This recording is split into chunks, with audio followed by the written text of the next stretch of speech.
ભર ઉનાળે ઉનામાં સર્જાઈ યુરિયા ખાતરની અછત, ગીર સોમનાથના ખેડૂતો પરેશાન।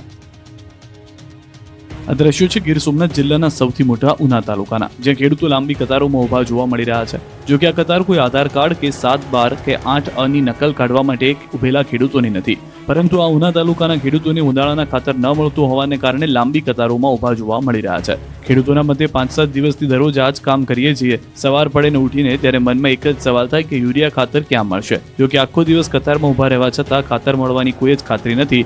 ક્યારેક તો ખેડૂતોને ધરમના ધક્કા પણ ખાવું પડે છે તેવું તે કહી રહ્યા છે। કલાકો સુધી લાઈનમાં ઊભા રહેવા છતાં ખાતર ન મળતા ખેડૂતોમાં પણ આક્રોશ ફેલાયો છે।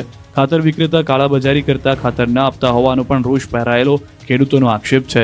સામાન્ય રીતે શિયાળુ પાકમાં ખેડૂતને યુરિયા ખાતરની મોટી જરૂરિયાત પડતી હોય છે, ત્યારે ખરા સમયે ઉના પંથકમાં ખાતર ન મળતું હોવાને લઈને અનેક સવાલ ઊભા થયા છે। કારણ કે ઉના પંથકમાં મોટા પ્રમાણમાં ઉનાળુ બાજરી, તલ સહિતના પાકોનું વાવેતર કરવામાં આવે છે। એ જ પાકોને હાલ યુરિયા ખાતરની જરૂરિયાત હોવાને કારણે ખેડૂતો ખાતર માટે પડાપડી અને રજળપાટ કરી રહ્યા છે। દૂર ગ્રામ્ય પંથકમાંથી આવેલા ખેડૂતો ભૂખ્યા અને તરસ્યા ખાતર માટે ભર ઉનાળે તડકામાં તપતા હોય એવા દ્રશ્યો પણ જોવા મળી રહ્યા છે। ખંભાતના દરિયાકાંઠામાં ભેખડો ધસી પડી, પાલિકા તંત્રે લગાવ્યું ભયસૂચક બોર્ડ। ખંભાતના રાધારી વિસ્તાર નજીક દરિયાના પાણી પહોંચ્યા અને માટીની ભેખડો ધસવા લાગી। ખંભાતના અખાતના કાંઠે કંઈક આ રીતે ભેખડો ધસી રહી છે। દરિયાના સતત મોજાના કારણે પહેલા કોતરો સર્જાય છે અને બાદમાં એ કોતરો ધસી પડે છે।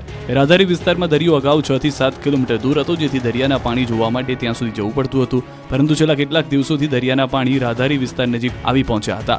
રાધારી વિસ્તારમાં માટીની ભેખડોમાં ભરાતા દરિયાના પાણીને કારણે ભેખડો પાણીમાં ધસી રહ્યાનો વિડીયો પણ વાયરલ થયો છે। દરિયાના પાણીના કારણે ભેખડોનું ધોવાણ થઈ રહ્યું હોવાનું જોવા મળી રહ્યું છે।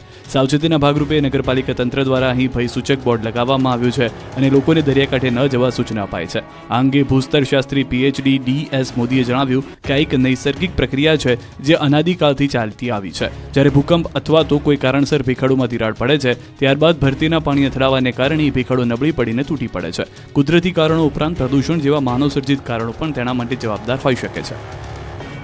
મોરબીમાં તંત્રનો અઘરો નિર્ણય, જાહેરમાં પેશાબ કરશો તો પોસ્ટર છપાશે। મોરબીવાસીઓ જાહેરમાં ગંદકી કરતા પછી જાહેરમાં શૌચક્રિયા કરતા ચેતી જજો, નહીંતર કંઈક આ રીતે તમારા ફોટા પણ હોર્ડિંગમાં છપાતા વાર નહીં લાગે। મોરબી મહાનગરપાલિકાએ જાહેરમાં ગંદકી કરનારા અને શૌચ કરનારાના તત્વો સામે કડક હાથે કામ લીધું છે। આવા લોકોને દંડ ફટકારવાની સાથે સાથે પોસ્ટર પણ જાહેર કર્યા છે। શહેરના મુખ્ય 4 રસ્તા પર મોટા મોટા હોર્ડિંગ્સમાં પોસ્ટર છાપ્યા છે। મહાનગરપાલિકા દ્વારા આગામી દિવસોમાં ગંદકી કરનારા, થૂકનારા